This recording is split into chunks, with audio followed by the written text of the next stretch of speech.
인간이 무엇이냐? 독일의 사회심리학자인 에릭 프롬은 소망하는 인간이라 그렇게 말을 했습니다. 인간은 꿈과 소망을 가진 존재라 그 말입니다. 여러분, 소망이 무엇이라고 생각하십니까? 어떤 심리학자들이 실험을 했습니다. 쥐를 잡아서 도관에 넣은 다음에 완전히 밀폐를 했습니다. 빛이 전혀 들어가지 않도록 해놓으면 그 쥐가 3분 안에 어둠 속에서 죽습니다. 밖으로 나가려는 희망을 포기하기 때문입니다. 그런데 똑같은 독에 쥐를 넣고 뚜껑을 닫을 때 빛이 조금 들어가게 해주면 이 경우의 쥐는 36시간이나 살아있습니다. 똑같은 여건입니다. 쥐가 스스로 밖에 나올 수도 없고 먹을 것을 넣어준 것도 아닙니다. 다만 소망이 있느냐 없느냐, 빛을 볼 수 있느냐 없느냐, 여기에 차이가 있습니다. 유명한 신학자 에밀 브론은 허파에 산소가 필요하듯이 인생의 삶의 의미에는 소망이 필요하다고 말했습니다. 우리가 숨을 쉬지 않으면 살 수 없는 것처럼 사람에게는 반드시 소망이 있어야 됩니다. 그래서 그 소망을 마시고 소망을 먹고 사는 거예요. 영국의 한 신문에 30년 걱정하다가 죽은 사람이라는 제목의 기사가 실린 적이 있습니다. 어느 테니스 선수가 그의 어머니가 치과에서 이를 치료하다가 심장마비를 일으켜서 죽고 말았습니다.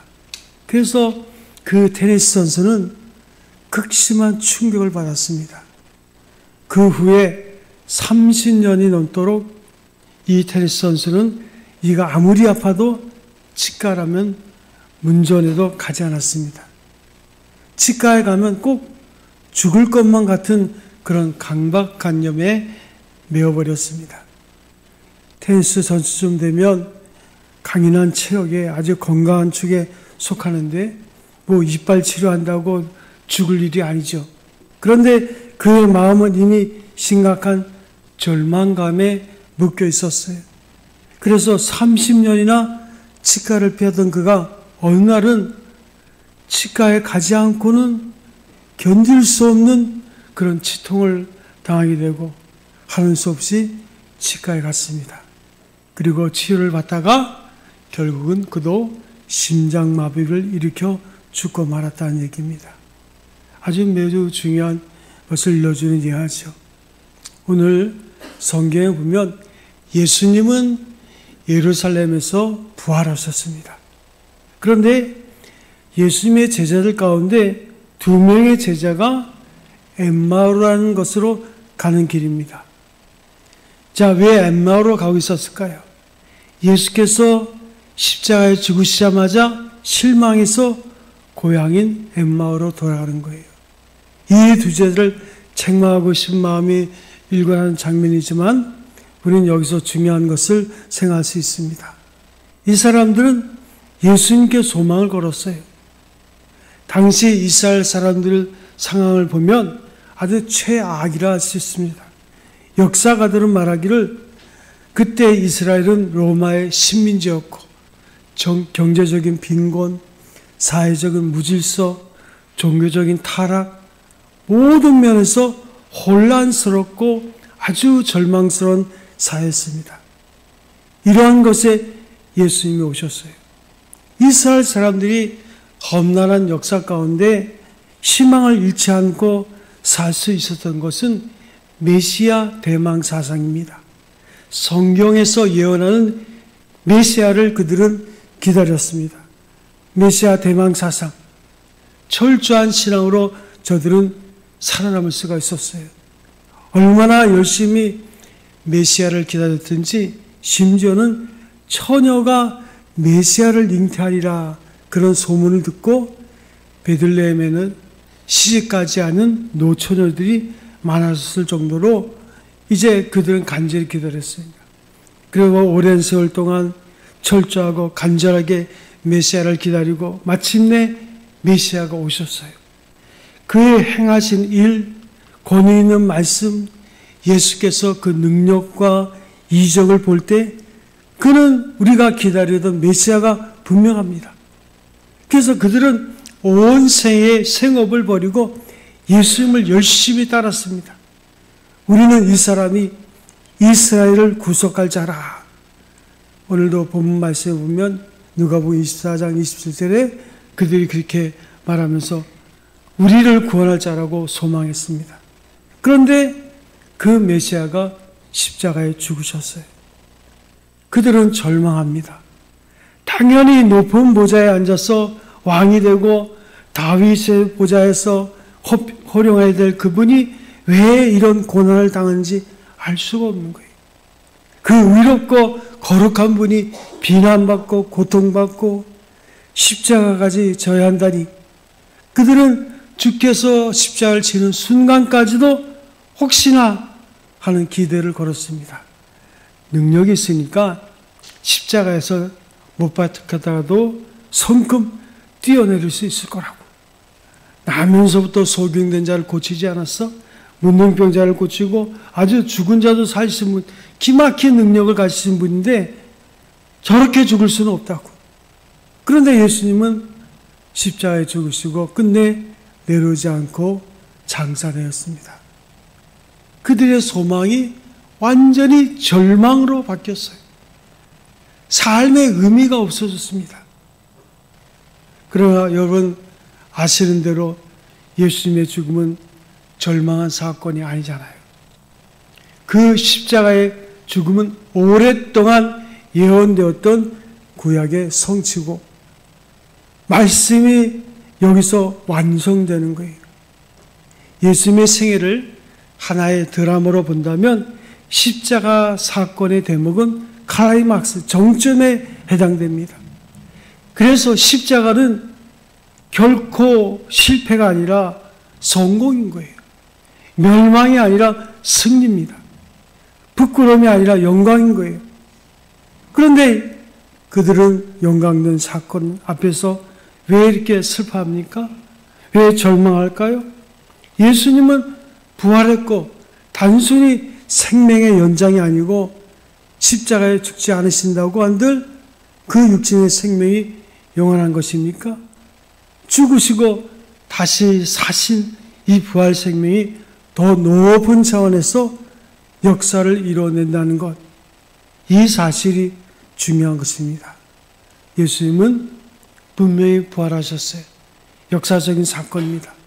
결코 절망한 일이 아닙니다. 그런데 오늘 성경 말씀을 읽다 보면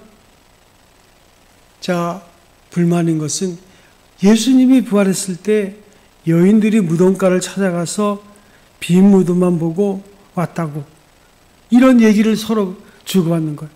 글쎄 예수님이 부활했는데 예수님이 무덤가를 여인들이 찾아갔는데 무덤이 비었더래. 이런 답답한 얘기를 하고 있어요.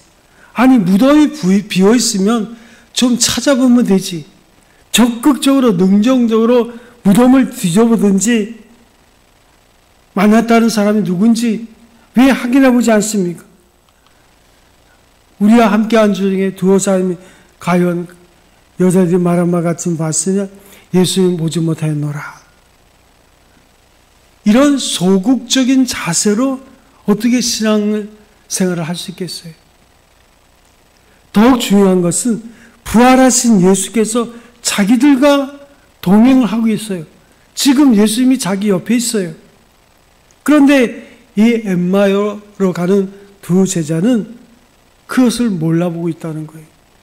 예수님이 지금 자신들과 동행하는데 그 사람이 근심 중에 이야기를 주고받고 있는 거예요. 그래서 오늘 성경에 보니까 24장 17절에 예수께서 서로 주고받는 이야기가 무엇이냐 이렇게 질문하십니다. 그랬더니 예수님인 줄 모르고 그들이 말해요. 이오시오. 예루살렘에 있으면서도 아무것도 모르단 말이에요. 예수님이 죽었어요. 그러면서 불면서로 대꾸합니다. 그랬을 때 미련하고 선지자들의 말한 모든 것을 마음에 더디 믿는 자들이요, 그리스도가 이런 고난을 받고 자기의 영광에 들어야 할 것이 아니냐 하시고, 예수님은 모세와 모든 선지자의 글로 시작하여 모든 성경에 쓰인 바 자기가 가는 것을 자세히 설명하셨다고 그랬어요. 여러분, 절망할 이유가 없어요. 부활 사건은 엄연히 생명적이요 소망적인 사건입니다. 문제는 저들 자신에게 있어요. 눈이 닫혀서 마음이 어두워져서 부활의 주님을 보지 못하는 거예요. 여러분, 본다고 다 보는 것이 아닙니다. 정신을 바짝 차려야 우리가 볼 수 있어요. 이 시간에도 다 같이 강단을 향해서 보고 있지만 본다고 다 보는 것이 아니에요. 눈 떠 있다고 다 깨어있는 것이 아닙니다. 분명히 눈을 뜨고 있는데도 졸고 있는 분들이 있는 거예요. 그러니까 욕망이 있는 사람은 보지 못합니다. 돈에 대한 욕망이 있는 사람은 보이는 것이 돈밖에 없어요. 교회에 나와서도 사람들을 대상으로 돈 좀 벌여야겠다. 제가 그 신학교 동기이면서 아주 40년 지기 친구가 있는데 인천에서 제일 큰 교회를 목회하고 있어요. 그런데 그 절기 때 쌀 100가마를 사가지고 그 주변에 가난하고 어려운 사람들을 위해서 다 나눠줬습니다. 그런데 그 다음 주가 됐는데 그 교회 주변에 있는 쌀가게 주인들이 다 교회 나왔더래요. 왜 나왔겠습니까? 다음 절기 때는 우리 쌀가게에서 쌀 사가지고 좀 나눠주라고. 그러니까 돈 벌 사람들은 돈 좀 벌어야겠다, 이 생각밖에 없어요. 욕망의 눈을 가진 사람, 욕망에 사로잡힌 사람은 보아야 할 것을 보지 못하고 들어야 할 것을 듣지 못합니다. 증오에 사로잡힌 사람, 시기와 질투와 더러운 마음에 사로잡힌 사람의 눈은 볼 것을 볼 리가 없습니다. 왜 사랑을 하지 않냐고 다른 그리스도를 열심히 비판을 하긴 하지만 자신은 사랑할 생각을 하지 않는 거예요. 다른 사람의 사랑만 평가하고 있어요. 남은 어떻고 저는 어떻고, 특히 남보다 자기가 잘난 것처럼 다른 사람 헌당하지만 자기는 못 보는 거예요. 그래서 남의 선행에 대해서 비판을 합니다. 그 속에는 질투, 시기, 자기 중심적인 욕망이 있기 때문에 참 사랑을 보지 못하는 거예요. 교회에 나와서도 강단을 똑바로 보지 못하는 사람이 있어요. 1시간 내내 앉아 있어봐야 한 가지 말씀도 제대로 듣지 못하고 돌아갑니다. 똑바로 봐야 돼요. 초점이 분명해야 됩니다.